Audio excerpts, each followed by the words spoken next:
Friends, welcome back to my YouTube channel.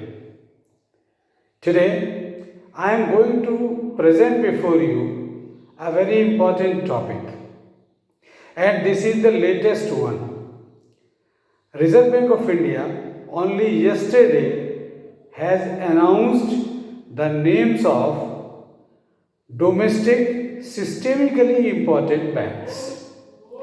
There are two types of banks. Number one, TSIB. Number two, GSIB. Domestic systemically important banks and globally systemically important banks. Domestic systemically important banks, global systemically important banks. These two types of banks are there. And today I am going to explain what is the significance and importance of these banks. But before that, I would request you that you please do subscribe to my YouTube channel, like and share my videos. This is I am requesting because the latest banking updates which are available on my channel will not be available to you anywhere else. So let us start the topic for today. Domestic systemically important banks. RBI on July 22nd, 2014 gave a framework under which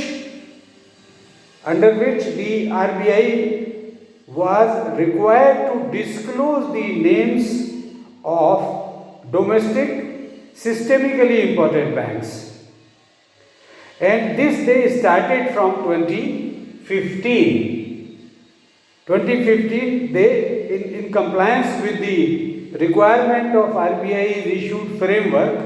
RBI started disclosing these names from 2015.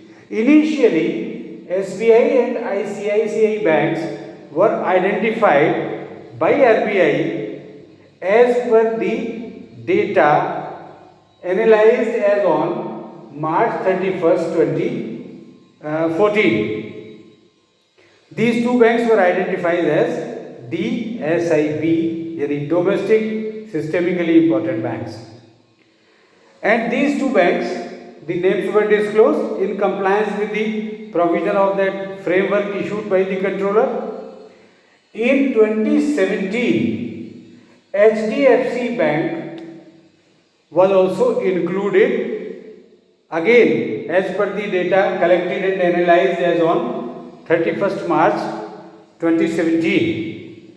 So at present there are three banks that have been identified as domestic systemically important banks, DSIB, and questions are asked in written examination for promotion and in the interviews on this topic very frequently, again and again, because this is something important.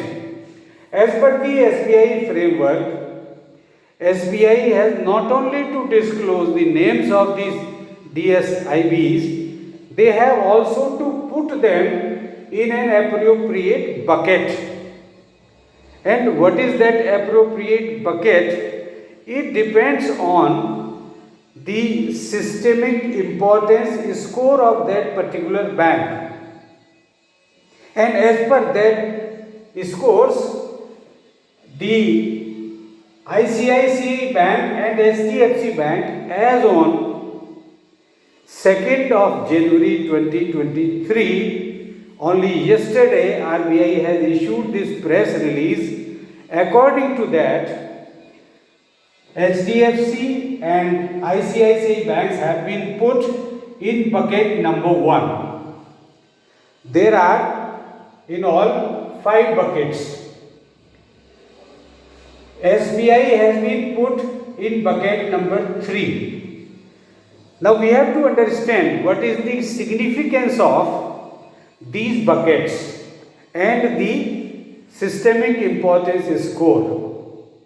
Depending upon the placement of a bank which is DSIB category, in an appropriate bucket, they have to maintain additional capital requirement under Common Equity Tier 1.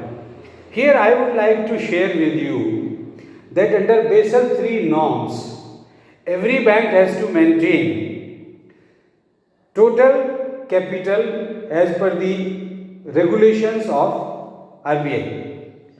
And the total capital has been divided into two categories, Tier 1 capital and Tier 2 capital. Tier 1 capital has again been divided into two categories. Common Equity Tier 1, we call it CET1, Common Equity Tier 1, which is the best quality capital which a bank has to maintain. In addition to that, as per Basel III norms, the banks have to maintain capital conservation buffer. And in addition to that, domestic systemically important banks have to maintain additional capital under Common Equity Tier 1. So they have to maintain not only Common Equity Tier 1, which is at present 5.5% of their total risk-weighted assets, total RWA, plus the capital conservation buffer, which is 2.5% of total risk-weighted assets of that bank. In addition to that, if the bank is in bucket 1, they have to maintain 0.20% additional capital.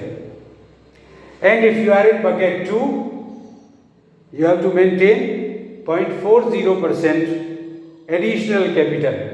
Bucket 3, 0.60, bucket 4, 0.80, bucket 5, 1.0% additional capital is required. In addition to Common Equity Tier 1 and capital conservation buffer. And all this is treated as Common Equity Tier 1 capital. So in all there are 5 buckets. And as I told you that at present ICICI Bank as HDFC Bank, they have been put under bucket 1. So they have to maintain additional capital 0.20% under Common Equity Tier 1. And SBI has been put in bucket number 3. So SBI has to maintain 0.60% additional capital in addition to Common Equity Tier 1 plus capital conservation buffer. And this way, RBI treats these banks as too big to fail, TBTF, too big to fail. Means that in case any of these institutions collapse, the system may collapse. That is why they have been identified as domestic systemically important banks, so that in any distress, under any conditions, these institutions should not fail. There are global systemically important banks also, and they have also to maintain additional capital charge in India, depending upon their systemic importance score again. So they have to maintain additional capital as required by the global regulator, foreign regulator, but the charge will be proportionate to their risk-weighted assets in India.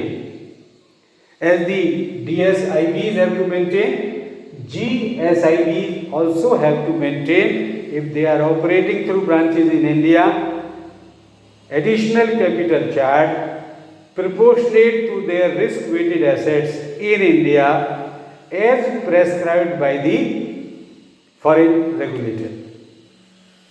I hope I am quite clear on these points, and this all information of my video is based on the press release issued by RBI only yesterday, 2nd of Jan 2023.